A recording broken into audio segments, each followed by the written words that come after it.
Nous allons aborder aujourd'hui un autre des grands leaders des indépendances, une des figures martyrs de ces combats, qui est Patrice Lumumba, dont l'assassinat montre la rapacité des grandes puissances impérialistes, puisqu'on l'a tué atrocement et surtout on a veillé, comme d'autres leaders d'ailleurs, à faire disparaître son corps, tellement on avait peur que son symbole reste, et sa tombe reste un espace de mobilisation pour le futur. Mais Patrice Lumumba, si on reprend ce que disait de lui Frantz Fanon, que nous avons vu lors du dernier cours, Frantz Fanon disait de lui en 1961 et de sa mort, de son assassinat, en parlant de l'Afrique, il disait « Il faudra que l'Afrique dise, après l'assassinat de Lumumba, si elle avance ou si elle recule. » Autrement dit, l'assassinat de Lumumba est le moment où les optiques pleines d'espoir des indépendances ont commencé à reculer. Le comportement d'un certain nombre d'États indépendants au moment de l'assassinat de Lumumba a été scandaleux. C'est là qu'on a vu les premiers visages du néocolonialisme, y compris certains d'entre eux ont contribué à étrangler Lumumba, à étrangler la lutte de Lumumba. Mais surtout, Lumumba est donneur d'espoir parce qu'il montre comment, en un temps très limité, lorsqu'il y a lutte, lorsqu'il y a mobilisation, dans un temps très limité, comment les consciences peuvent évoluer rapidement.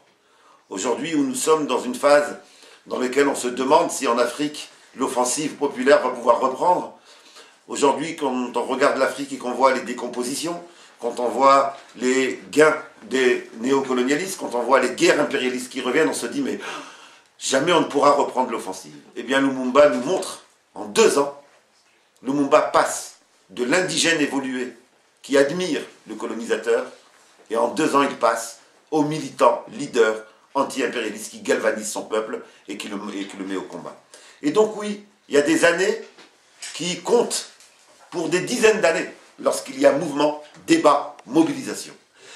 En 1956, Lumumba publie un livre, « Le Congo, terre d'avenir, est-il menacé ?» Dans ce livre, en 1956 encore, il y fait l'éloge de la colonisation belge. 2 ans plus tard, juste 2 ans plus tard, il clôt son discours à la conférence d'Accra en dénonçant, je cite, « le colonialisme, l'impérialisme, le tribalisme et le séparatisme religieux. » Quand vous voyez qu'aujourd'hui, on nous fait des guerres en s'appuyant sur, sur des soi-disant conflits de religion, quand vous voyez qu'ailleurs on déstabilise des États sous prétexte qu'il y aurait des tribus qui s'affrontent, quand on voit aujourd'hui comment l'impérialisme est capable de refaire des guerres ouvertes, on peut être découragé, on peut se dire aussi, quand le peuple se remet en mouvement, l'histoire s'accélère et ça peut aller beaucoup plus vite. Et on voit bien comment là, 2 ans comptent pour des dizaines d'années dans l'histoire de la mobilisation. Cette mutation rapide de Lumumba reflète les nouvelles questions politiques qui sont posées au peuple africain lorsque disparaît la colonisation directe et que se met en place une colonisation plus vicieuse, plus pernicieuse, une colonisation indirecte qui est le néocolonialisme. Mais pour bien saisir cette évolution de Lumumba, il faut prendre en compte la spécificité de la colonisation belge. La colonisation belge est, à l'image des autres colonisations brutales, violentes, elle est une colonisation qui, bien entendu, a toutes les caractéristiques des autres colonisations, mais c'est sans doute une des colonisations qui a poussé le plus loin la sauvagerie. Et quand on regarde comment, alors qu'ailleurs en Afrique on parlait d'indépendance, comment le colonisateur belge traitait encore les Congolais jusqu'au début jusqu'au début de la décennie 60, on voit bien en quoi il y a une spécificité dans l'horreur belge au Congo. Le 30 juin 60 ont lieu la proclamation de l'indépendance du Congo. On reviendra sur le processus qui y a mené. On est le jour de l'indépendance. Aucun autre État colonial n'a osé faire ça. On est le jour de l'indépendance. Léopold II se présente pour les commémorations de l'indépendance et il déclare, vous voyez l'arrogance du colonisateur, Léopold II, pardon, c'est pas Léopold II, c'est Baudouin, mais il parle de son père, Léopold II ne s'est pas présenté à vous en conquérant, mais en civilisateur. Et il dit ça le jour de l'indépendance. Et il rajoute que toute l'œuvre civilisatrice mérite remerciement du peuple congolais, au peuple belge et au gouvernement belge. Et ça se dit le jour de l'indépendance. Lumumba n'avait pas prévu de faire de discours ce jour-là. Lumumba devait juste guider les cérémonies. Et il a signé son arrêt de mort ce jour-là, le jour de la signature de l'indépendance. En entendant cette insulte à son peuple, il prend le micro et décide d'intervenir. Et voilà ce qu'il dit. Et sans doute que son arrêt de mort a été signé ce jour-là.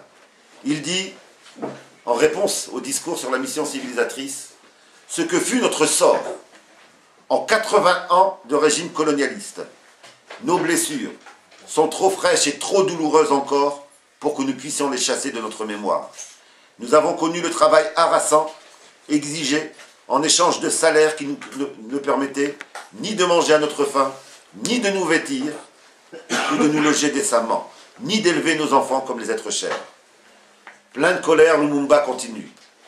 Il poursuit en dénonçant la spoliation des terres, les discriminations racistes légales, les humiliations, les arrestations, les cachots et les assassinats. On peut bien dire, en écoutant l'arrogance du roi belge, que la colonisation belge est le synonyme d'une exploitation encore plus forte que dans d'autres colonisations, d'une domination, d'une violence encore plus forte qu'ailleurs,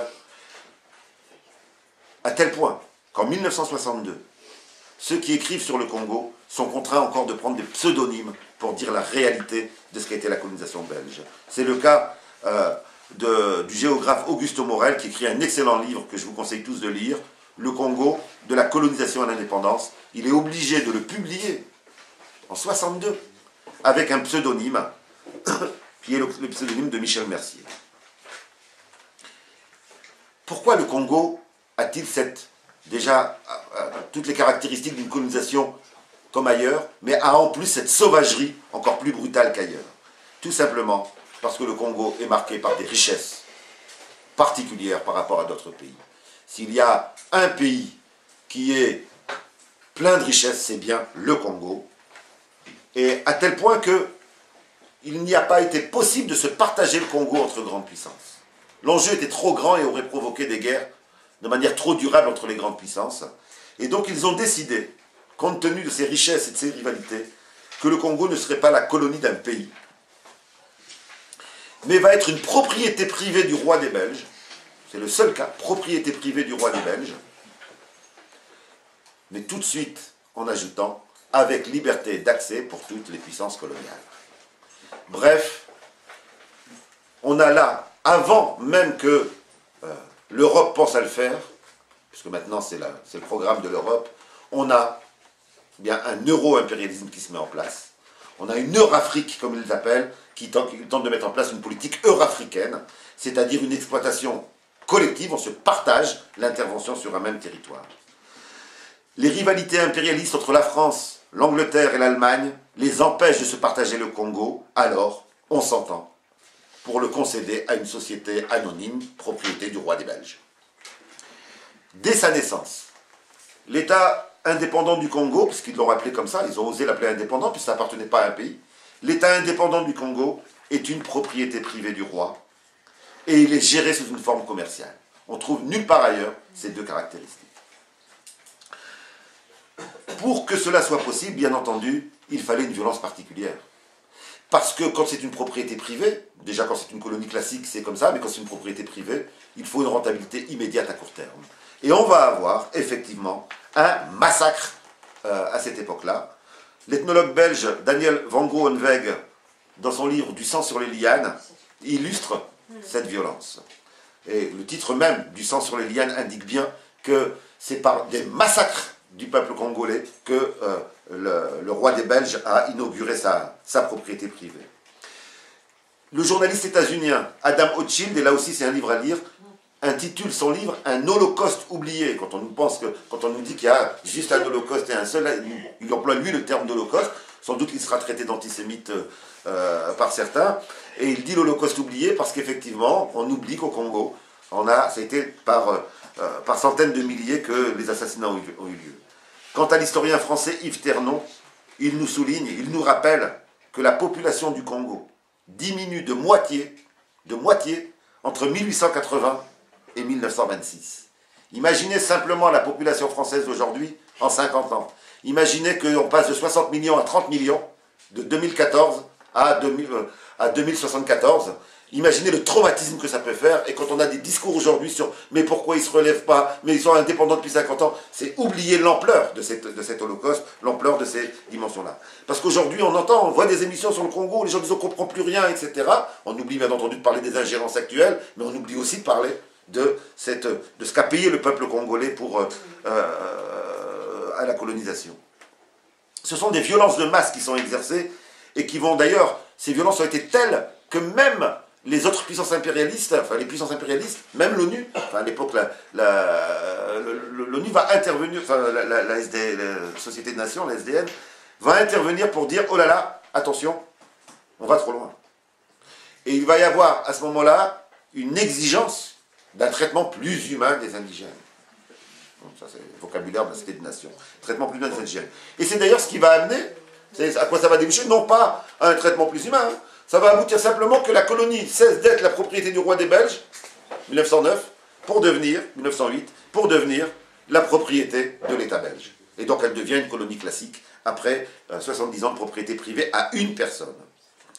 On comprend quand on prend en compte cela la colère de Lumumba. Avec cela, voilà le roi des Belges qui dit « Je suis venu en civilisateur le jour de l'indépendance ». Qui ose venir insulter un peuple entier en leur disant « Nous sommes venus vous civiliser ». C'est ça la colère de Lumumba, il ne pouvait pas se taire.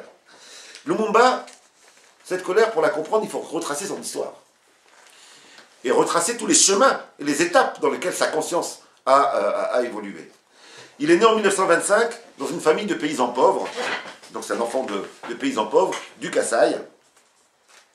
Et il a été témoin dans son enfance. En 1925, il y avait encore ces violences-là.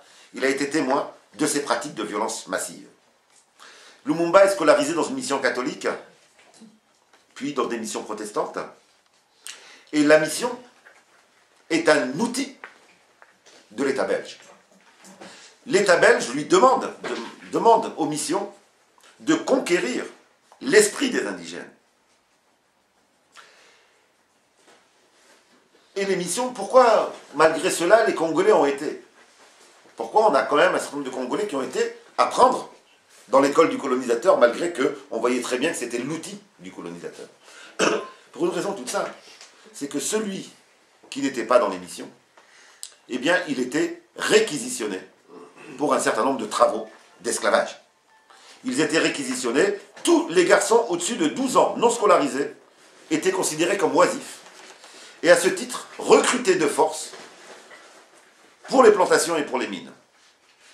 Aller dans la plantation et dans les mines était un travail tellement dur que les Congolais n'hésitaient pas à se râper les pieds pour avoir les pieds plats et qu'on ne puisse pas les prendre, ou se couper des doigts, se couper des mains pour ne pas y aller. C'est dire, on se limait les talons, on s'amputait du pouce, on s'amputait de doigts pour juste ne pas être l'esclave dans ces plantations ou dans ces mines. Les missions religieuses avaient, comme je le disais, comme fonction de conquérir l'esprit des indigènes. Elles ont donc le monopole de l'éducation. Et cette éducation, voilà comment elle est définie dans un recueil, que je pourrais, pour ceux qui veulent le photocopier, je pourrais vous le donner, dans un recueil à l'usage des fonctionnaires de la colonie, qui a été plusieurs fois republié, et dont on voit une publication jusqu'en 1959, donc c'est pas au Moyen-Âge. Touchés par leur enseignement religieux et profane, la personnalité intime des indigènes. Voilà ce que doit faire l'école coloniale. Transformer sa mentalité. Le rallier dans son fort intérieur à l'ordre social nouveau. Donc on a bien une opération qui consiste à transformer de l'intérieur, à tenter de faire intérioriser une infériorité. Et l'action de ces missions, elle semble porter ses fruits sur le jeune Lumumba. Elle semble porter ses fruits puisque pendant longtemps, il va défendre le point de vue de ceux qu'on appelle les évolués. On le considère comme un évolué, qui vont donc considérer que la fidélité à l'Église et au roi est indiscutable, ne peut pas être mis en cause. On est loin du révolutionnaire qu'il sera 2 ans plus tard. On est loin du révolutionnaire qu'il sera dans quelques années plus tard. Cette élite indigène, elle revendique, avec le soutien de l'Église, juste de ne pas être traitée comme les autres indigènes. Elle revendique un statut officiel, d'ailleurs qui lui sera accordé peu de temps après. Lumumba se rapproche rapidement de cette élite évoluée. Il quitte sa campagne en 1943. Il est embauché à la poste, il est postier. Il est embauché à la poste centrale de, à l'époque Stanleyville, qui s'en gagne aujourd'hui. Et il obtient son certificat d'études, de fin d'études, en 1948. Et avec ce certificat d'études, il peut postuler au nouveau statut officiel des indigènes évolués. Ce n'est pas des mots de Saïd Bouamama, hein. C'était le terme, les évolués, on les appelait comme ça, par rapport aux arriérés qui étaient les autres indigènes. Le 12 juillet 1948, le gouvernement belge met en place, alors tous ceux qui aiment bien utiliser les termes civique, citoyenneté, etc., ben regardez leur connotation historique.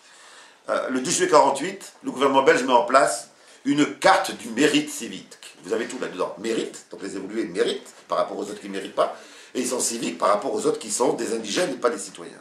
Une carte du mérite civique qui est instituée par ordonnance. Voilà les règles pour l'avoir. Hein, pour ceux qui veulent se projeter à l'époque coloniale, essayez d'imaginer si vous l'auriez eu ou non. Elle est attribuable sur demande aux indigènes sachant lire, et écoutez bien, et ayant acquis des pratiques civilisées. Et c'est une commission qui est en charge d'évaluer si vous avez acquis ces pratiques civilisées. Quand on regarde le fonctionnement des commissions d'attribution de la nationalité française, et un certain nombre de questions que l'on pose, quelle langue vous parlez à la maison? On peut se demander si ce n'est pas la même logique qui est en œuvre. Si parler arabe ou wolof à la maison, c'est avoir une pratique civilisée ou une pratique de sauvage, et parler français à la maison, avoir une pratique de civilisée. C'est la même logique qui est en œuvre encore aujourd'hui. Simplement, on est passé de la colonisation à l'immigration, mais on a appliqué les mêmes logiques de fonctionnement à ce niveau-là. Et j'en passe des meilleurs. Quand on demande au candidat à la naturalisation, est-ce que vous êtes prêt à changer de nom pour le franciser? Qu'est-ce que c'est d'autre que de mesurer si on est dans une pratique civilisée, c'est-à-dire la rupture avec tous les héritages culturels, identitaires? Dites que tout ce qui vient de votre famille et de votre histoire, c'est nul, c'est mauvais, c'est réactionnaire, etc. Et dites que tout ce qui vient de l'Europe, c'est bien, et donc prenez un nom français. Eh bien là, on voit bien que c'est la même logique qui est en œuvre, et donc il n'y a pas eu de rupture dans cette logique à l'heure d'aujourd'hui. Cette carte, elle est désirée par certains évolués, entre guillemets, parce qu'elle accorde de nouveaux droits. Par exemple, celui qui a la carte d'indigène évolué, eh bien, ne peut plus être arrêté préventivement. Alors que pour les autres indigènes, on peut les arrêter, même quand ils n'ont rien fait, c'est préventif. On s'expliquera après. Celui qui a cette carte n'a plus de peine corporelle. Ce qui veut dire que l'indigène, lui, ben on peut le taper. La police, les militaires peuvent le taper comme ils veulent. Il peut circuler dans les quartiers blancs. Ce qui veut dire que l'indigène non évolué ne peut pas circuler dans les quartiers blancs. Bref, on va avoir, ce qui est assez extraordinaire, c'est que cet espoir d'égalité des évolués vont être rapidement déçus. Parce que bien entendu, ils attendaient, en ayant fait tous ces efforts d'abandon de leur culture, de leur identité, de leur histoire, en ayant fait preuve d'allégeance et de soumission, ils pensaient acquérir l'égalité. Alors effectivement, ils ne sont plus comme les autres indigènes, mais ils ne sont pas traités à égalité avec les Blancs. Et donc on a créé, ça n'est pas l'égalité qui est apparue, ce qui va apparaître, c'est un nouvel étage inégalitaire. Auparavant, on avait les Blancs et les indigènes, et maintenant on a les Blancs, les évolués et les indigènes. Et la logique va continuer à fonctionner comme ça. On va estimer que ce n'était pas assez, donc on va en rajouter. Le 17 mai 1952, on rajoute un nouveau statut. Le statut d'immatriculé. On a maintenant des cartes d'immatriculation à la sécurité sociale, c'est bien. Et cet immatriculé, c'est en plus, hein, ça rajoute un étage, puisque, voilà ce que c'est, il est attribué, il ne concerne que les Congolais ayant atteint, entendez bien, un stade de civilisation égal à celui de leur tuteur. On est en 1952, on n'est pas au Moyen-Âge, hein, on n'est pas au début de la colonisation. On est 8 ans avant l'indépendance. Hein, on en est encore à dire cela à ce moment-là.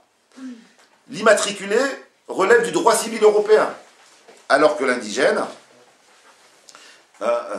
et l'évolué aussi vont continuer à dépendre du droit spécial, hein, du code de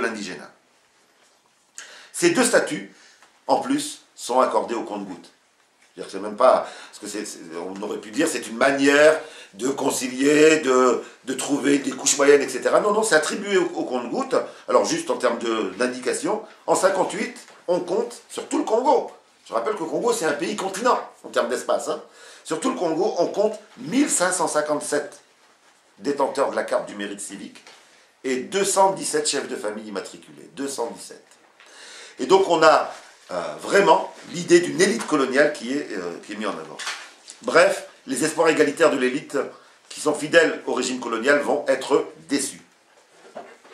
Le statut d'évolué n'est pas une transition vers l'égalité, mais l'institutionnalisation d'une nouvelle catégorie intermédiaire.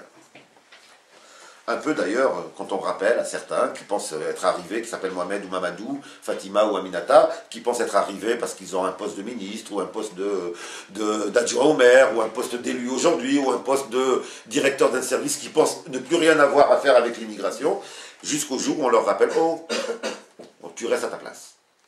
Et donc on a bien cette même logique qui continue à fonctionner. On a donc un rappel à l'ordre qui est brutal, à tel point que pour bien saisir comment le colonisateur voyait cette élite, je voudrais vous citer là aussi un livre par l'administrateur colonial, Jean-Marie Dormont, qui s'appelle L'élite noire, qui a été publié pour la première fois en 1948 et qui va être publié quasiment jusqu'à la veille de l'indépendance, republié jusqu'à la veille de l'indépendance. Voilà ce qu'il s'adresse cette fois-ci directement à l'élite, voilà pour dire cela. Si l'élite noire doit être consciente de sa supériorité à l'égard des indigènes semi-sauvages. On est en 48, on n'est pas au Moyen-Âge, on n'est pas au début de la colonisation. Elle doit tout aussi clairement connaître ses devoirs envers le pouvoir absolu. Il convient de constater que la plupart des Européens sont animés à votre égard d'une bonne volonté évidente et que tous participent par leur travail à l'œuvre commune qui est de vous civiliser. Ayez alors un peu de reconnaissance envers cette nation qui vous a déjà tant donné. Voilà ce qu'on apprenait à l'élite, à ceux qu'on présentait comme le résultat de la colonisation. Alors on voit bien, c'est la même logique que dans les autres colonies, mais poussée 10 fois plus loin. On voit bien qu'au Congo, ça a été poussé 10 fois plus loin. Le 5 août 1954, la cour d'appel de Léopoldville va reconnaître à Lumumba qu'il est civilisé. Et donc Lumumba entre dans l'élite et elle lui accorde l'immatriculation. Il fait partie de cette petite minorité. Mais il n'a cette reconnaissance qu'en ayant fait appel. C'est-à-dire qu'on lui a refusé une première fois. Et vous savez avec quel motif? L'immaturité du postulant. Donc voilà comment on évaluait. Autrement dit, et c'est ce qui va se jouer dans toutes les colonies. Il y a dans toutes les colonies une petite élite qui a cru, en faisant acte d'allégeance, pouvoir atteindre l'égalité avec les Blancs.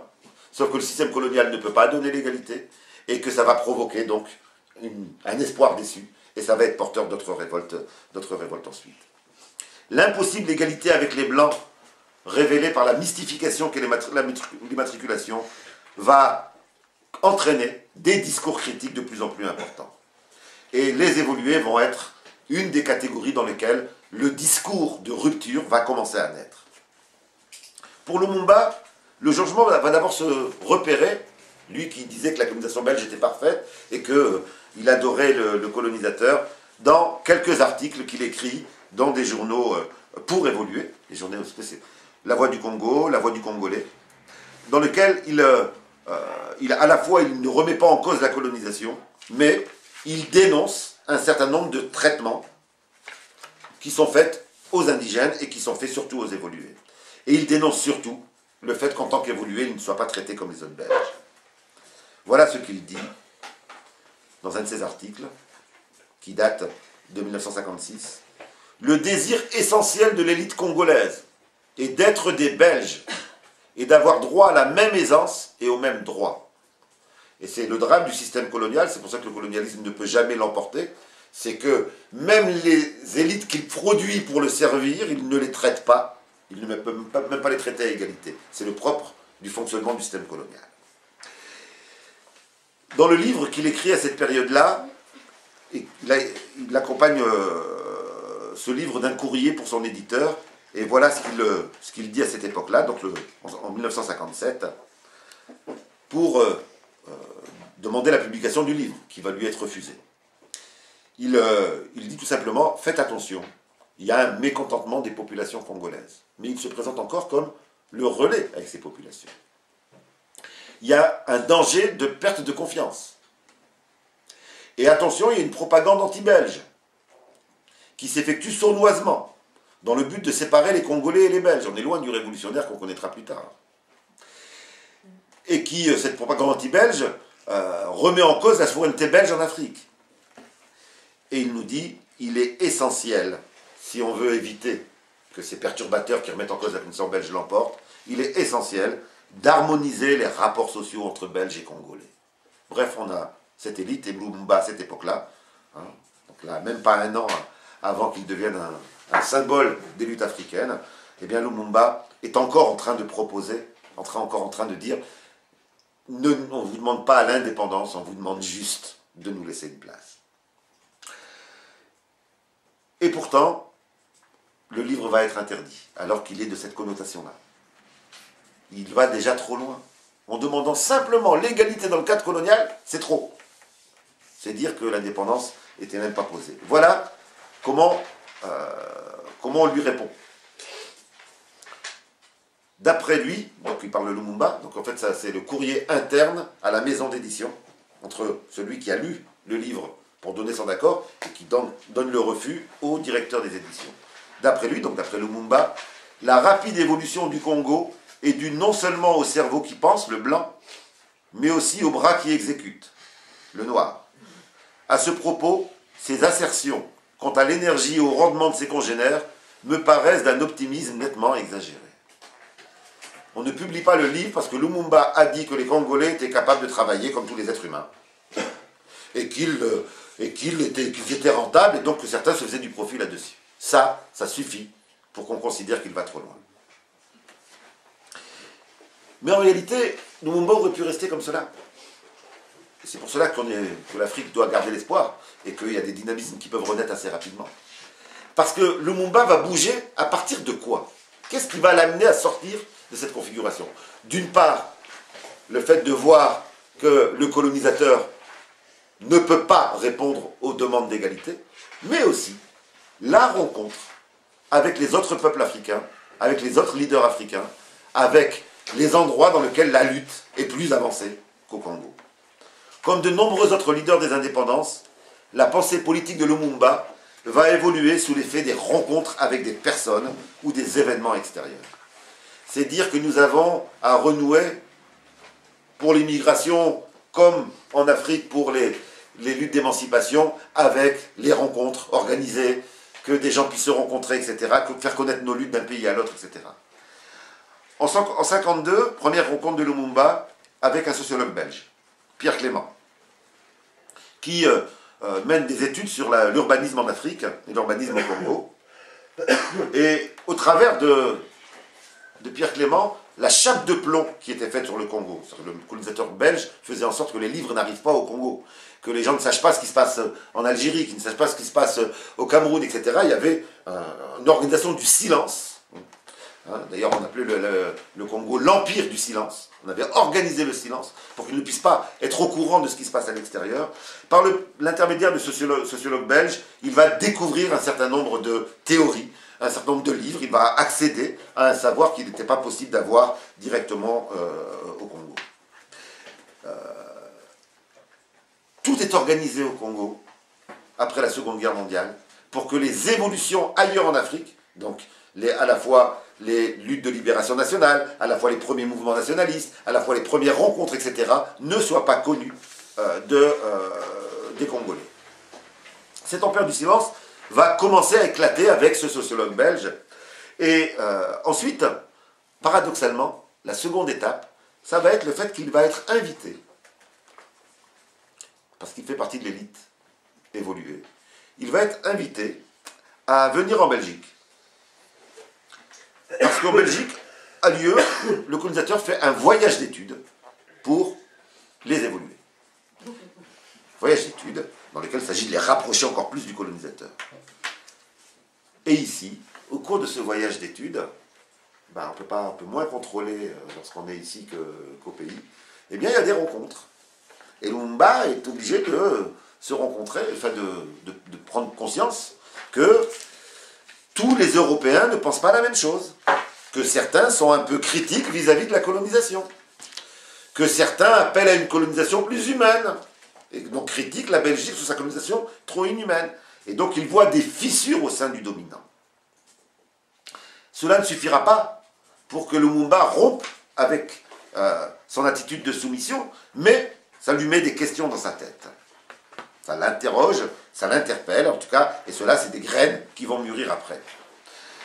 Comme d'ailleurs, je pense qu'aujourd'hui, ce qui se passe en Amérique latine, lorsque c'est connu en Afrique, ça met des graines qui mûriront après. Voilà ce que dit Lumumba en revenant de Belgique, pour montrer qu'il n'a pas encore fondamentalement changé.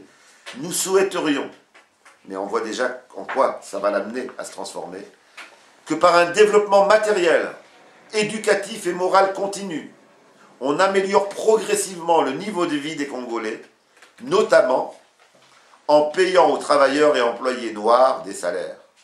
Rien que ça. Ben ça, c'était révolutionnaire. Pourtant, ils ne rompaient pas avec la colonisation, mais c'est simplement ça. Demander qu'on paye des travailleurs avec des salaires.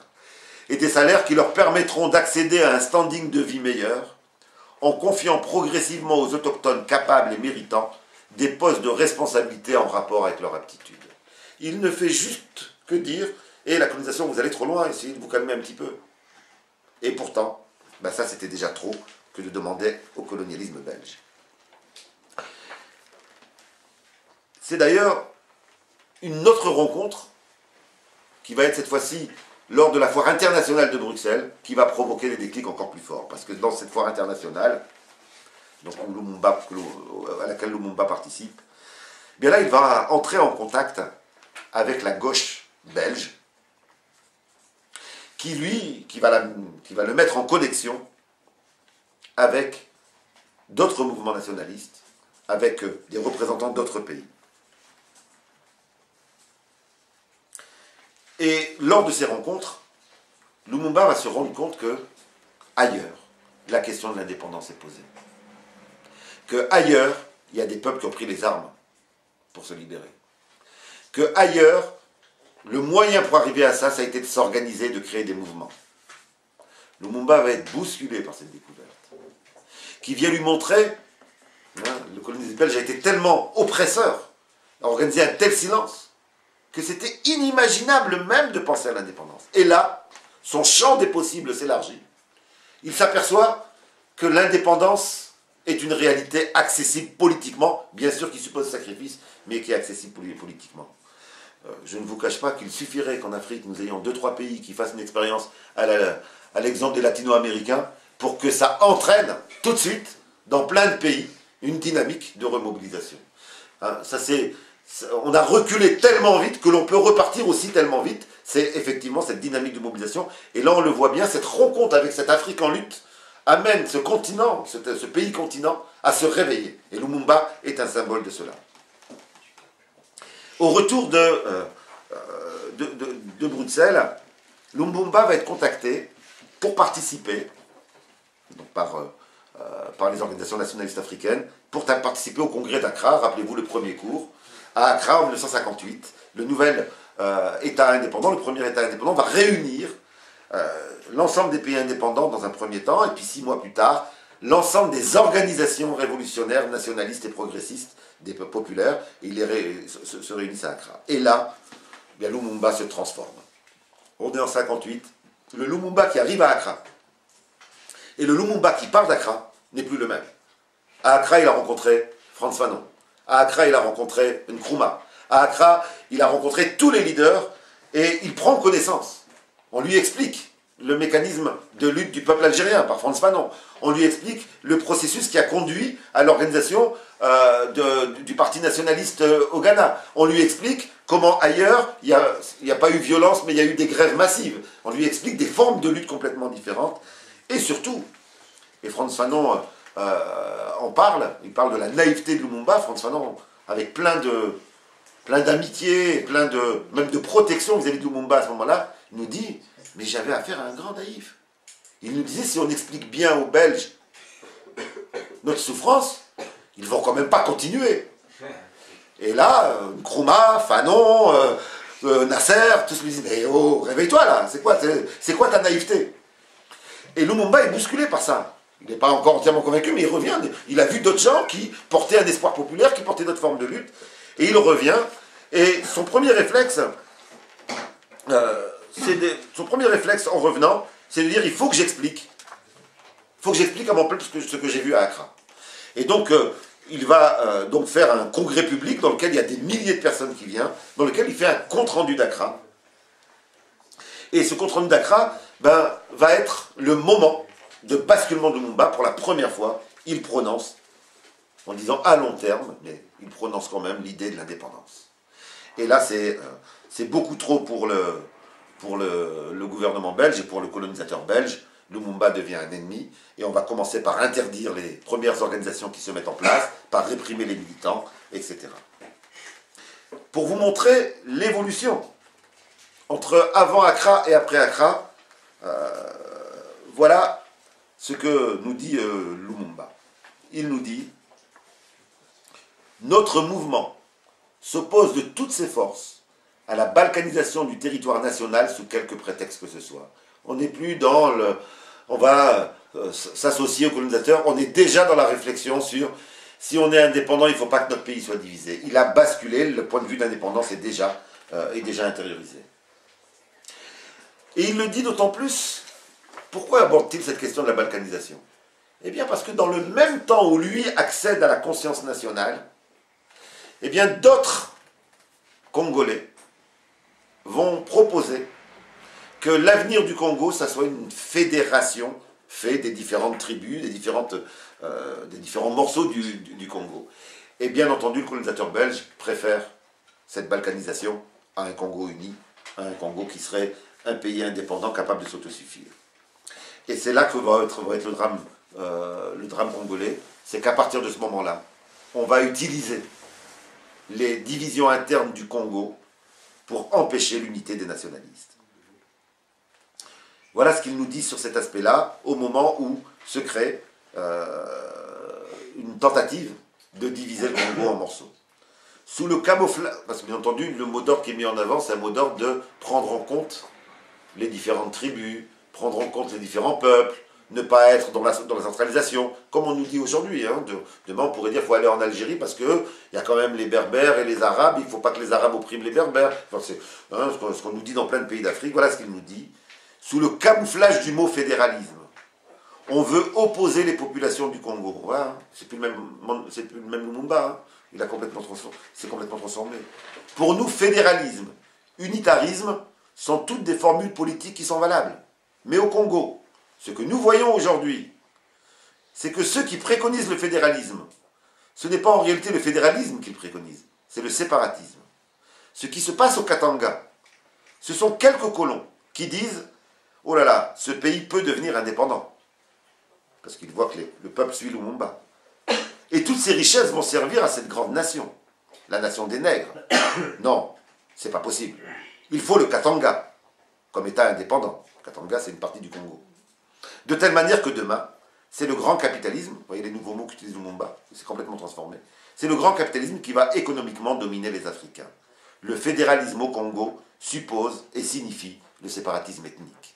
Lumumba a tout compris des stratégies néocoloniales qui consistent à donner des indépendances en éparpillant les peuples, en cassant les entités économiques qui pouvaient être viables pour les rendre dépendantes du système impérialiste. Et Lumumba a compris cela, et bien entendu, il devient un danger. Pour lui, le problème n'est pas l'autonomie des régions, là, il est d'accord là-dessus. Il n'est pas le respect des cultures, des différentes cultures. Il est juste que l'indépendance doit être dans un état viable qui permet une indépendance économique et que la parcellisation du Congo rend la dépendance inévitable.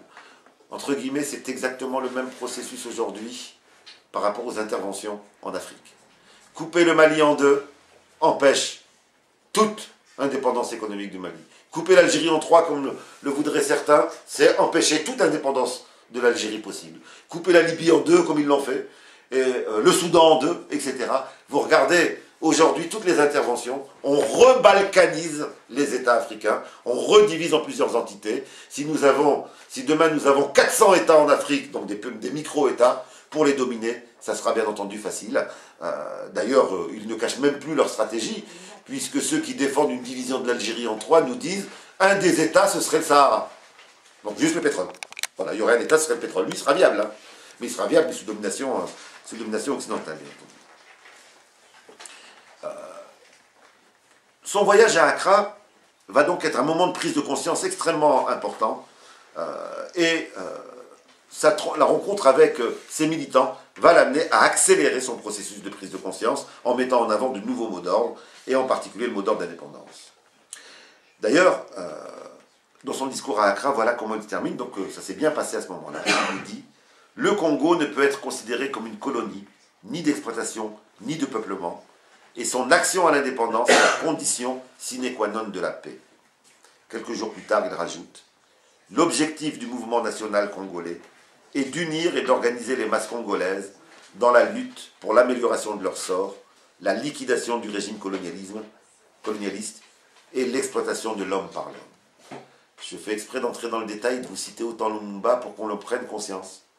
Que les consciences n'évoluent pas à un rythme régulier, linéaire, et il faudrait 40 ans pour que les consciences évoluent. Là, il a affaire à un continent qui bouge, ça le fait bouger très vite. Entre son livre en 56 et là en 58, ce qu'il nous dit, on a l'impression que c'est plus le même, les mots sont plus les mêmes. Il a appris un discours politique, il a appris des concepts politiques, il parle de l'impérialisme, il parle du colonialisme, il parle de l'exploitation de l'homme par l'homme. C'est-à-dire qu'on a déjà une vision politique bien plus construite. Et c'est dire l'importance des rencontres, c'est dire l'importance de la solidarité internationale, c'est dire l'importance de l'internationalisme, c'est dire l'importance des rencontres entre mouvements, etc. Je sais qu'ici, certains participent à des rencontres de la gauche africaine, c'est essentiel, parce qu'effectivement, dans ces rencontres, partout où il y a une victoire, ça entraîne du dynamisme ailleurs, et on n'a pas un continent qui évoluerait chacun de son côté. En réalité, le recul entraîne du recul et l'offensive entraîne de l'offensive. Au retour d'Accra, l'histoire congolaise va donc s'accélérer de nouveau. Le meeting du mouvement que crée Lumumba, Mouvement national congolais, le 28 décembre 1958, réunit 10 000 personnes et le colonisateur belge commence à avoir peur. Ils sont venus écouter, acclamer Lumumba qui, comme d'autres leaders, comme Malcolm X, a une capacité particulière. C'est un leader qui est né du sein du peuple. Hein, c'est un enfant de paysan. Il ne tient pas de grands discours théoriques. Il sait donner des illustrations concrètes. Et plutôt que de tenir un discours sur l'impérialisme, il donne des exemples concrets qui permettent aux paysans moyens, aux ouvriers moyens, de saisir ce qu'est l'impérialisme. Et donc sa capacité, comme Malcolm X, à trouver des exemples où chacun peut s'identifier, vont faire de lui, tout de suite, à l'échelle de tout le Congo, quelqu'un qui est connu, reconnu et attendu. Lumumba s'adresse dans ce meeting du 28 décembre 1958 aux colonisateurs. Et cette fois-ci, il ne demande plus, il exige. Voilà la magie d'Accra. Il ne demande plus, il exige. Il n'est plus dans la quête ou la mendicité, il est dans l'affirmation de droit. Voilà ce qu'il dit. L'indépendance ne doit pas non plus être considérée par la Belgique comme un cadeau, mais au contraire, il s'agit de la jouissance d'un droit que le peuple congolais a perdu. On n'est plus dans « je fais le gentil pour que le colonisateur, je suis réaliste et je fais le gentil pour que le colonisateur accepte ». On est dans l'exigence d'un droit qui a été bafoué. Et dans ce même discours, il tire bien entendu la conclusion politique, l'exigence de l'indépendance immédiate. L'État belge est dépassé par la rapidité d'évolution des consciences. Parce que ce n'est pas que Lumumba qui évolue, lui comme il prend la parole, on voit sa rapidité d'évolution, mais le nombre de gens qui écoutent Lumumba montre que c'est tout le peuple congolais qui maintenant parle d'indépendance. Sa réponse va être immédiatement l'utilisation de la provocation et de la répression, comme exactement toutes les autres colonies. Il suffit de comparer à ce qu'on a vu sur le Cameroun lors du dernier cours, c'est exactement les mêmes processus qui ont eu lieu. Il s'agit de neutraliser les deux forces qui parlent d'indépendance. L'une des deux forces, c'est le mouvement national congolais de Lumumba, et l'autre force, c'est l'ABACO, qui est cette organisation qui demande une fédération au Congo, un Congo fédéral. Ça va commencer par l'interdiction du meeting public de la BACO. Donc, organisation nationaliste, mais qui met en avant le fait que le Congo ne doit pas être un État centralisé, mais un État coupé en plusieurs morceaux et mis en fédération. Le 4 janvier 1959, et cela va provoquer, bien entendu, la colère des Congolais. Malgré l'interdiction, et c'est le scénario qu'on retrouve dans toutes les colonies, malgré l'interdiction, la répression ne va pas faire taire la révolte. Au contraire, des milliers de personnes se rendent au rendez-vous, malgré cette interdiction. L'émeute éclate inévitablement, elle est sévèrement réprimée, malgré le fait que la BACO demande de rester calme. C'est la première émeute au Congo de cette ampleur, contre le régime colonial. La répression fait 42 morts, 250 blessés, d'après les chiffres officiels. On a déjà des chiffres officiels et des chiffres politiques. La BACO considère qu'il y a eu plus de 710 morts et plus de 500 blessés. On arrête le leader, Kasavubu, autre constante de la colonisation. On espère qu'en coupant la tête, eh bien, le mouvement va disparaître, donc on arrête le leader, et bien entendu, ça sera une nouvelle erreur, l'arrestation du leader ne va pas amener la disparition du mouvement. Le roi déclare le 13 janvier 59, après cette arrestation, qu'il prend acte de cette révolte, voilà ce qu'il nous dit, que la Belgique est déterminée à conduire sans altermoiement funeste, mais sans précipitation inconsidérée, les populations congolaises à l'indépendance, dans la prospérité et la paix. Comme dans toutes les autres colonies, quand le peuple s'est révolté, on se dit, oh là là, l'indépendance devient inévitable, on ne pourra pas arrêter cette colère populaire, il faut donc la devancer, et donc donner une fausse indépendance. Donner une indépendance factice, une indépendance contrôlée, une indépendance que l'on maîtrise, plutôt qu'une indépendance que les indigènes auraient arrachée par leur lutte. Bien entendu, aucune échéance n'est fixée pour cette indépendance. Quelques mois auparavant, les Belges disaient jamais d'indépendance, mais la révolte les a amenés à cela. Aucune échéance n'est fixée, et l'indépendance future est présentée, entendez-vous bien, dans ce discours du colonialisme belge, comme le couronnement de la colonisation dont le bilan serait d'avoir arraché les Congolais à l'esclavage, aux maladies et à la misère. Donc on est venu chez vous pour vous arracher à l'esclavage, à la misère et à la maladie. On a fait notre travail, maintenant vous êtes arrachés à la misère, à l'esclavage. On peut partir et on peut vous donner l'indépendance. Bien entendu, c'est une indépendance ficelée, une indépendance contrôlée. C'était ça le projet des Belges. Et c'est ce qu'ils ont fait d'ailleurs en tuant Lumumba après. Ça, c'est pour la première organisation nationaliste. Quelques mois après, en août 1959, c'est cette fois-ci un meeting du mouvement national du Congolais, donc du mouvement nationaliste de Lumumba, qui va être l'objet d'une répression et de l'arrestation des leaders. Lumumba tient le congrès national du mouvement national congolais.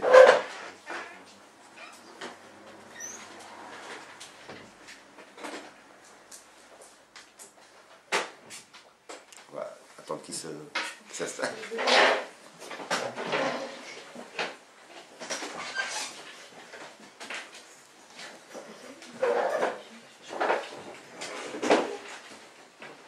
Et là aussi, c'est la répression. 30 morts, des centaines de blessés. Lumumba est arrêté. Il est condamné à 6 mois de servitude pénale. C'est le qualificatif de sa peine, 6 mois de servitude pénale. Il est exilé dans une prison du Katanga. Déjà à ce moment-là, on a peur que sa personne provoque la colère populaire. Et donc on l'éloigne de la capitale et de ses partisans. Et comme par hasard, au même moment où on emprisonne le représentant des espoirs congolais, au même moment où on l'emprisonne, le roi des Belges convoque une table ronde à Bruxelles pour parler de l'indépendance. Mais bien entendu, avec l'idée de mettre autour de la table des gens qu'il pourrait contrôler, manipuler, etc. Exactement comme ils ont fait au Cameroun, on a tué Ruben Niobé et on a donné quelques mois après l'indépendance à un pantin. Là, on emprisonne Lumumba et on convoque en même temps cette table ronde. Et ils espèrent bien entendu pouvoir tenir cette table ronde sans l'encombrant Lumumba le 20 janvier 1960. Et là, ça va être, c'est là qu'on voit que les rapports de force peuvent s'inverser rapidement. Parce qu'en réalité, Lumumba a pris une telle place. que n'importe quel leader politique congolais, même s'il n'aime pas Lumumba, a intérêt à montrer sa solidarité avec Lumumba compte tenu de cette place qu'il a pris dans les cœurs populaires, qu'il a pris dans les masses populaires. Et aucun chef politique congolais n'ose participer à la table ronde sans la présence de Lumumba. Ils ont peur d'être discrédités au niveau du peuple congolais. Et donc les Congolais, dès la première séance, font échouer la stratégie belge. Ils refusent de siéger sans la présence de Lumumba. Comme quoi le droit colonial est à géométrie variable. Quelques semaines auparavant, il fallait absolument l'emprisonner parce que c'était quelqu'un qui provoquait des émeutes. Sur place, on le libère et il participe aux travaux. Il sort de sa prison pour être dans la négociation du mécanisme d'indépendance. Ça n'est pas le seul endroit. Que des gens qui étaient, c'est pas dans d'autres pays d'Afrique, on a eu ça. Des gens qui étaient traités quelques semaines avant comme terroristes et quelques semaines après sont mis à une table de négociation. Nkrumah était emprisonné. Quelques semaines après, on le sortait de sa prison pour le mettre à une table de négociation dans l'espoir de... parce qu'on ne pouvait pas faire autrement compte tenu des popularités qu'ils avaient atteintes. Ceci dit, l'État belge n'a pas renoncé. Il est contraint de faire cela, mais il n'a pas renoncé. Et d'ailleurs, il avance dans ces négociations des propositions pour la future indépendance du Congo. Et en particulier, il s'oppose à Lumumba sur le fait que Lumumba pose des conditions pour cette indépendance. Et en particulier, voilà ce que propose Lumumba dans les négociations. On ne parle plus d'indépendance par indépendance, ça c'est acquis. On parle de quel type d'indépendance. Lumumba dit les choses suivantes.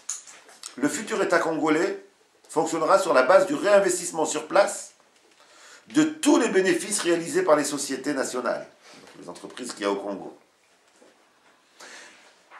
par l'accélération d'un programme d'industrialisation et par le développement de coopératives dans les milieux ruraux. Ça, c'était trop pour le colonialisme belge, qui espérait leur donner un drapeau, un hymne national, et qu'ils soient contents. Et voilà que ces Congolais veulent plus. Ils disent non, non, non, on ne veut pas que les sociétés belges réexportent leurs profits. S'ils font du profit ici, on n'est même pas encore dans la nationalisation, hein. On est juste qu'ils le réinvestissent ici. On ne veut pas que les groupes propriétaires terriens gardent leurs terres. On veut des coopératives pour les paysans.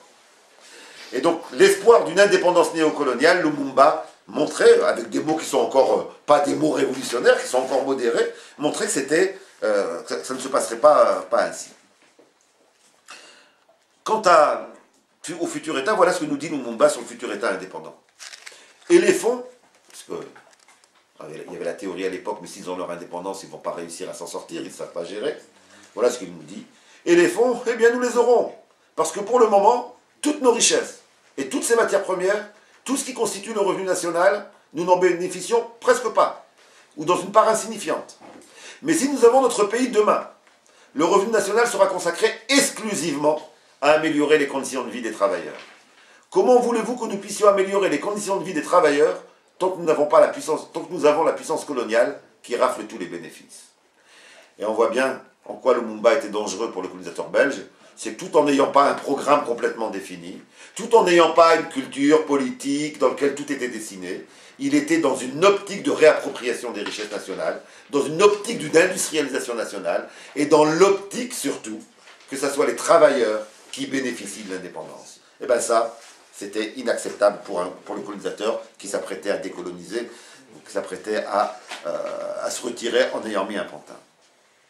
Pour l'État belge, dès ce moment-là, Lumumba doit être écarté. Et c'est là que va commencer le drame, c'est là que vont commencer les manœuvres du colonialisme belge. Je le souligne parce que ça aussi, ça revient aujourd'hui en Afrique, en suscitant une multitude de partis. Voilà le colonisateur qui aide à créer des partis.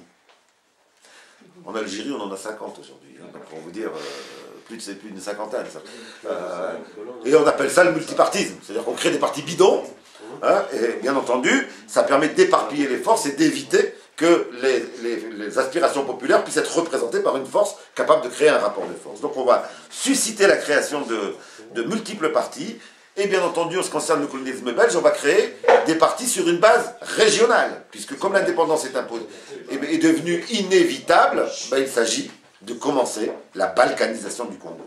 Donc on va créer sur une base régionale, sur une base ethnique, avec comme objectif de contester la représentativité des deux principaux mouvements et des deux principaux leaders, Lumumba et Kasavubu. Plus de 50 partis sont ainsi créés.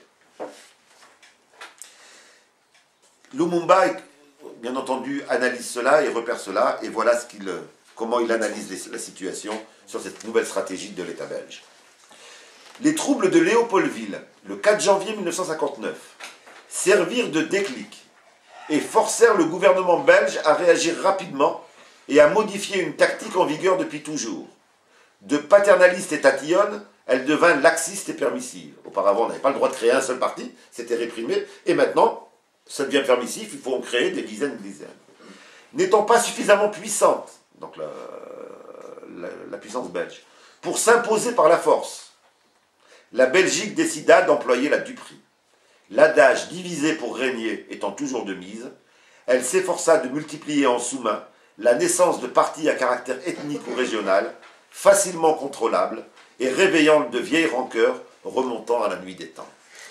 Ça vous rappelle rien? Centrafrique aujourd'hui. Et après on dira c'est des sauvages, ils s'entretuent entre eux. C'est les mêmes tactiques qui sont reproduites aujourd'hui. On dira les musulmans contre les chrétiens, les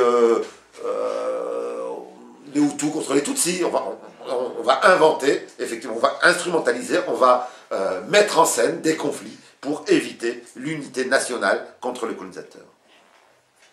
Malgré ces manœuvres, le mouvement national congolais va largement emporter les élections de mai 1960. C'est un camouflet pour l'État belge. Un quart des sièges sont obtenus par le mouvement national congolais. Lumumba est plébiscité par son peuple et il va constituer avec d'autres partis, 3 autres partis, ce qu'il appelle le bloc nationaliste. C'est-à-dire qu'il n'est pas dans une optique simplement de mettre en avant son organisation, mais de créer un bloc nationaliste.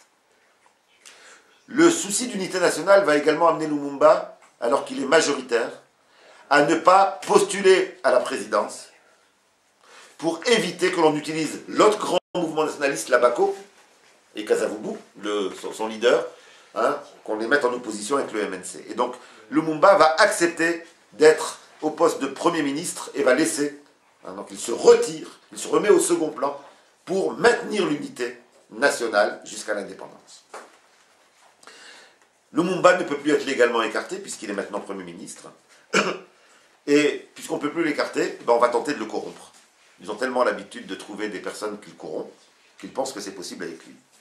On caresse encore l'idée de transformer Lumumba en homme de paille, à l'image de ce que De Gaulle avait réussi avec de nombreux chefs d'État d'Afrique subsaharienne. Que va faire Lumumba? Il va dénoncer publiquement ses approches du colonialisme belge.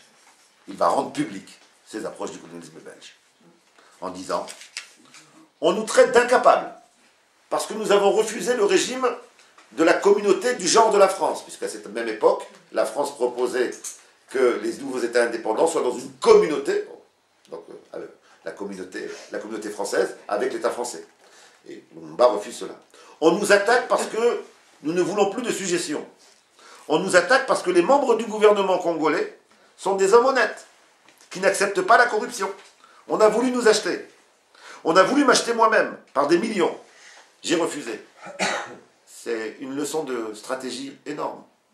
Vous tous qui êtes amenés à être des cadres de mouvements progressistes ou révolutionnaires ici ou ailleurs, vous tous, à chaque fois qu'on vous proposera des stratégies de corruption, d'instrumentalisation, où on tentera de vous faire présenter pour autre chose que vous êtes, la meilleure défense est de rendre public.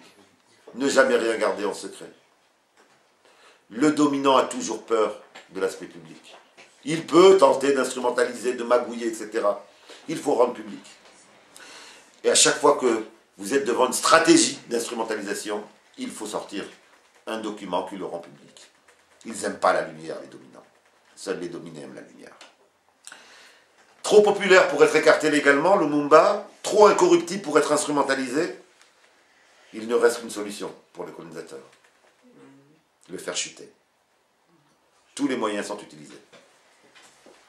Dans le dernier entretien que l'on a, la dernière trace des écrits de Lumumba, il fait une synthèse éloquente de tous les moyens qui ont été utilisés pour le supprimer. Pression militaire par le renforcement de la base militaire belge à Kamina. Asphyxie économique du nouvel État par le transfert des réserves d'or de la Banque du Congo en Belgique. On prend tout l'or qui est au Congo et on l'emmène en Belgique.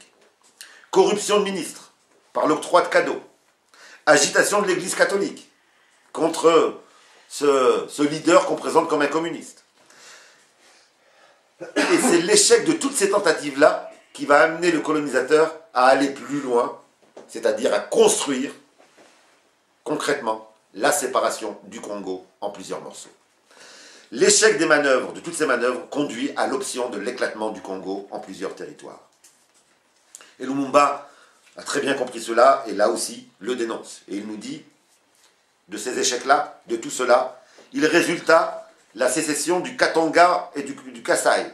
Les Belges vont pousser les Katangais et les habitants du Kasaï à revendiquer l'indépendance de leur territoire. Comme par hasard, le Kasaï et le Katango, nous dit Lumumba, sont des provinces minières qui devaient assurer 80% des recettes du nouvel État. Voilà. On va supprimer, c'est comme si on dit, d'ailleurs De Gaulle a essayé, hein, indépendance de l'Algérie, mais sans le Sahara, sans les ressources pétrolières qui permettaient, etc. Eh bien, au Congo, on a fait la même chose. Oui, pas de problème, on est d'accord pour l'indépendance, mais d'abord l'indépendance du Katanga dans son coin, et du Kasaï dans son coin, là où justement, il y a les bases de ressources pour construire un État indépendant. Ces sécessions, sans aucune base légale, nous dit Lumumba, ni justifiée, sont des émanations des sociétés minières trafiquant dans la région. En fait, c'est cette minière qui voulait un drapeau, un État avec eux, ça serait eux leur drapeau. L'union minière, aidée par les Weber, donc ça c'est des grandes familles belges, les Cumont et autres asprement Linden, ont soudoyé la marionnette Tchambé et son parti. Donc ils ont été chercher des leaders du Kasaï et du Katanga pour les soudoyer. La Konakat, ça c'est l'organisation de Tchambé, qui représentait 50% de la population du Katanga. Le reste était du ressort de la Balubakat, une autre organisation qu'on a instrumentalisée, leur farouche opposant. Quant à la sécession du Kasaï, elle était le privilège du cofondateur de mon parti, le renégat Kalonji, qui par la grâce de M. Cravatte, représentant des Belges, et de la société forminière, devint le ridicule empereur du Kasaï. Il se proclame empereur du Kasaï, et qu'est-ce que fait l'État belge? Il reconnaît l'empire du Kasaï. Les autres proclament l'État du Katanga, et qu'est-ce que fait l'État belge? Il reconnaît l'État du Katanga. Le 11 juillet 1960, Tchambé proclame l'indépendance du Katanga, et des officiers belges acceptent d'encadrer ses troupes. Parce que bien entendu, il ne suffisait pas qu'ils le proclament, les nationalistes allaient bien entendu se battre, et donc on a aidé la marionnette à rester au pouvoir. La veille de cette proclamation, 10 avions belges ont débarqué 300 paracommandos belges au Katanga. Ceux qui nous disent c'est les Congolais qui ont voulu... non, c'est les mains de l'impérialisme qui ont construit cette intervention. Donc 300 paracommandos et 9000 militaires belges occupent le Katanga. Le lendemain, le chef de l'État et Lumumba se voient interdits d'atterrissage dans cette région par des officiers belges. On est dans un État officiellement indépendant. La complicité belge a installé une marionnette. Au prétexte, comme aujourd'hui, d'après vous, quel prétexte on a pris pour envoyer ces soldats? Protéger les ressortissants belges. Ça vous rappelle rien? Combien de guerres pour protéger les ressortissants? Aujourd'hui, on a des gouvernements occidentaux qui disent qu'on est obligé d'intervenir parce qu'on a quand même des Français qui sont en danger, il faut aller les protéger. Et donc, ils vont intervenir dans plusieurs endroits du territoire. Et pendant ces quelques mois, eh bien, on va avoir une véritable accélération encore. C'était déjà accéléré, je le disais tout à l'heure, mais là, de la prise, de la clarté de l'analyse de Lumumba. Lumumba, c'est comme si cette violence du colonisateur le libérait de toutes les entraves de sa pensée, et c'est là qu'il acquiert la maturité politique que l'on connaît de ses derniers discours. Et pourtant, il a encore une illusion, qui va être une illusion que Frantz Fanon dira mortelle. Il a encore une illusion qui est qu'il est persuadé qu'il y a quand même l'ONU. Il est persuadé que quand même l'État belge, ne pourra pas, maintenant que le Congo est indépendant, faire ce qu'il veut. Il y a quand même une organisation nationale, une organisation des Nations Unies, avec un droit international. Et donc Lumumba se plaint à l'ONU de l'intervention belge. Et il est heureux quand l'ONU décide d'envoyer des troupes au Congo. Il est persuadé que ces troupes vont venir au Congo pour rétablir la démocratie, c'est-à-dire le fait que le peuple a choisi Lumumba. Et il met en avant dans ses discours, c'était pendant cette période, les résolutions de l'ONU. En particulier 2 résolutions, du 14 et du 22 juillet. Excusez-moi d'entrer dans les détails, mais c'est important aujourd'hui pour ceux qui ont encore des illusions sur l'ONU. On entend encore dans le monde militant des gens qui nous disent « mais quand même, l'ONU », etc. 2 résolutions dans lesquelles la Belgique se voit ordonnée, donc c'est très clair cette résolution, d'évacuer ses troupes, donc d'évacuer les troupes belges, et que les missions des contingents de l'ONU, c'est le rétablissement de l'intégrité territoriale du Congo. Donc on n'est pas plus clair, quoi. Donc méfiez-vous quand l'ONU fait des bonnes résolutions, hein. Ça ne suffit pas, hein. Là c'était très clair. Hein. La résolution ne va pas tarder. Donc ça on est le 22 juillet la dernière. 15 jours après, le 8 août, le Conseil de sécurité prend une 3e résolution, qui est un reniement des 2 précédentes. Mais les troupes sont déjà là, bien sûr. Le conflit du Katanga est considéré comme un conflit intérieur. D'un côté, on avait l'ONU qui disait, mais c'est quoi cette proclamation d'un État katangais, cette sécession, alors qu'il n'y a qu'un Congo? Et là, maintenant, c'est un conflit intérieur. Et donc, les troupes de l'ONU ne peuvent pas participer au rétablissement de l'intégrité territoriale. On a une résolution qui est exactement l'inverse de celle prise 15 jours auparavant. D'après vous, comment les sécessionnistes vont comprendre cette nouvelle résolution de l'ONU? Comme un encouragement à la sécession. Comme un encouragement à la sécession. Dès le 9 août, en plus du Katanga qui s'est proclamé indépendant, eh bien on va avoir ce que j'ai dit tout à l'heure, ce clown d'empereur, le Kasaï va se proclamer indépendant. Pire que ça. Sur demande de la Belgique. Donc vous voyez, l'ONU, c'est pas nouveau, hein, les ambiguïtés de l'ONU. Hein, et la non-confiance en l'ONU, c'est pas nouveau. C'est parce qu'on ne connaît pas notre histoire que certains peuvent encore avoir des illusions. Sur demande de la Belgique, les troupes onusiennes qui entrent au Katanga ne sont que blanches. Voilà, un organisme international qui, avec des nouveaux États, dit « je ne veux pas de noirs dans les troupes d'intervention de l'ONU ».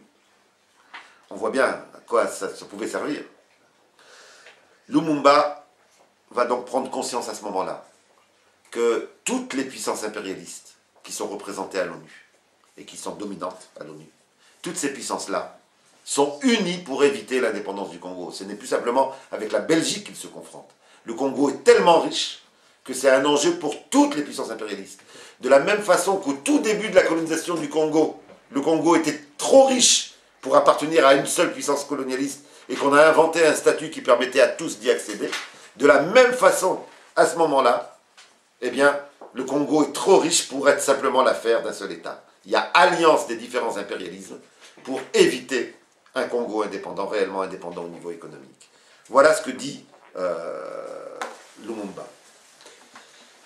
Le fait d'avoir dit, et j'ai de l'émotion en lisant parce que on voit bien la prise de conscience à ce moment-là et la désillusion, mais il est trop tard. Enfin, il est trop tard. En tout cas, les choses sont déjà bien engagées. Le fait d'avoir dit, nous voulons que les troupes de l'ONU entrent au Congo, mais uniquement des troupes européennes, mais pas des troupes africaines, parce qu'on sait que l'Africain a des sentiments africains. Et alors, on ne comprend pas que le secrétaire général des Nations Unies ait cédé à cela et n'ait envoyé au Katanga que des troupes blanches, et en écartant les troupes africaines. Cette injustice démontre clairement les manœuvres qui se trament entre la Belgique et le secrétaire général des Nations Unies. Nous voulons que l'ONU poursuive son action et nous allons l'aider jusqu'au bout, mais à condition qu'on retire du Congo toutes les troupes blanches.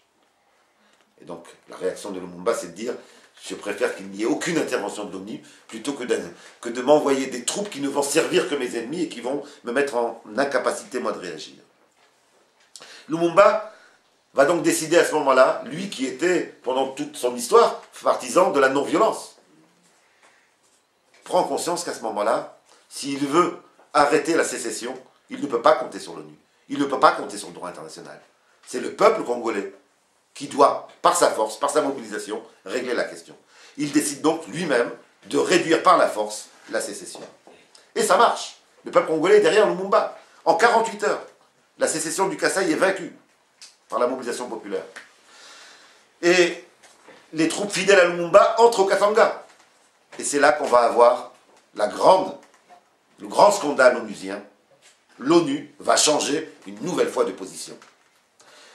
Tant que les Katangais tenaient le Katanga, enfin les Katangais, tant que Tchombe tenait le Katanga, tant que donc les sécessionnistes tenaient ces deux régions très riches, l'ONU disait, affaires intérieures, on ne peut pas intervenir. Maintenant que les troupes nationalistes, par la mobilisation populaire, réduisent ces marionnettes et gagnent militairement sur ces marionnettes, l'ONU va dire, il faut qu'on intervienne. Et une nouvelle fois, l'ONU va changer de position et va imposer un cessez-le-feu. 15 jours avant, le cessez-le-feu n'était pas possible puisque c'était affaire intérieure. Et maintenant, le cessez-le-feu, maintenant que les nationalistes sont en train de gagner, le cessez-le-feu devient important. L'appel aux troupes de l'ONU était une erreur fatale. Il va marquer l'entrée en scène d'un nouvel impérialisme dans l'affaire congolaise, qui est l'impérialisme états-unien, qui va, lui, faire appel à Mobutu. Dans son dernier entretien, qui a été retrouvé il y a quelques années, Lumumba résume la fin de cette logique. Et voilà ce qu'il nous dit sur les stratégies de Timberlake, qui était l'ambassadeur des États-Unis au Congo. Timberlake, le faiseur de rois, appela le vendu Mobutu, lui enjoignit de conclure un cessez-le-feu avec une armée katangaise n'existant nulle part ailleurs que sur le papier, et de donner l'ordre à nos troupes d'évacuer la province sécessionniste. Des avions américains prêtés pour la circonstance se chargèrent de les ramener après une ultime humiliation, donc de ramener les troupes congolaises fidèles au nationalisme et à l'indépendance. Ces hommes qui n'avaient fait que leur devoir furent obligés de rendre les armes. Mobutu commença par démobiliser les membres de l'armée non dévoués à sa cause, les remplaçant par une garde prétorienne recrutée à l'Équateur, c'est pas l'Équateur d'Amérique latine, hein, il y a une région Équateur au Congo, on fait les exécuteurs de ces basses œuvres. Bref, on a Lumumba qui prend conscience à ce moment-là que lorsqu'on a conquis son indépendance par autre chose que la lutte armée, eh bien, on est en situation de faiblesse, surtout quand on a des illusions sur l'ONU. Il espère à ce moment-là avoir une aide des autres pays africains indépendants qui ne vont pas se mobiliser suffisamment. En tout cas, on va avoir exactement l'inverse, c'est-à-dire qu'on va avoir à ce moment-là un certain nombre d'États africains qui vont faire des déclarations, mais bien se garder de créer une mobilisation concrète pour éviter l'asphyxie du gouvernement Lumumba. La pression des impérialistes va conduire, le 5 septembre 1960, le président Kasavubu à démettre Lumumba de ses fonctions, alors qu'il n'a pas, compte tenu de la constitution congolaise, le droit de le destituer. Donc on l'a destitué sans avoir le droit de le faire. Le lendemain, l'ONU va donc interdire à Lumumba de se déplacer. On a tellement peur que le déplacement de Lumumba entraîne de nouveau une mobilisation populaire qu'on lui interdit de se dépasser. Lumumba va tenter une dernière tentative de mobilisation en demandant aux États africains de lui fournir un avion pour se rendre aux Nations Unies lui-même et sur place démasquer la stratégie de l'ONU. Qu'à cela ne tienne, on ne lui donne pas. Et à l'ONU, qu'est-ce qui va se passer? L'ONU va reconnaître le putschiste Kasavubu, qui a donc pris le pouvoir en démettant illégalement Lumumba. Lumumba est ainsi désavoué par l'ONU. Il est isolé et on l'empêche d'aller à la rencontre de son peuple. À tel point qu'il va devoir fuir pour pouvoir reprendre le combat. Il s'échappe donc le 27 novembre et il dispose d'une popularité immense et sa fuite fait peur de nouveau à tous les impérialistes. Certaines troupes africaines ne supportent plus le rôle que l'ONU leur fait jouer.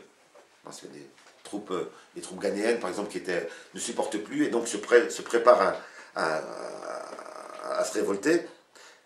Il faut donc l'éliminer. La compagnie belge Sabena va fournir à Mobutu les moyens modernes, avec des mécanismes de reconnaissance, pour pouvoir, donc en particulier un avion hyper moderne, un hélicoptère, pour pouvoir le reconnaître à basse altitude. Lumumba est arrêté. Il est arrêté le 1er décembre. Et vous savez où on le met? Est-ce qu'on l'emmène à Kinshasa, la capitale, pour le juger, puisqu'on l'arrête? Non. On l'emmène au Katanga.